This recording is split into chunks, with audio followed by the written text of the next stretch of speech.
आच्छा लोगोफोर नै बाजैजों आं दसे काराव गाखोफानानै थादों।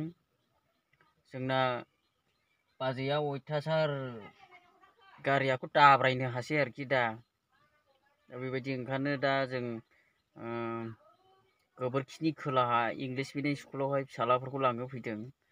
बाजैनाबो मोनसे फेसबुक पेज दङ। बेखौहाय फल' खालामना हो बाजैनिखौबो। मा नाममोनलाय बाजै?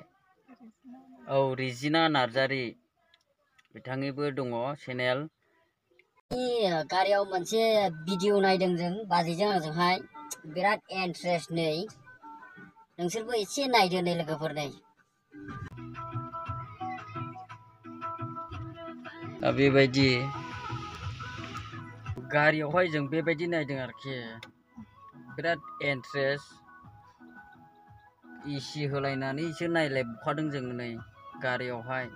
दा बेबायदि बेखिनिखौनो बुंनानै दोनथ'बायलै रायजोफोर।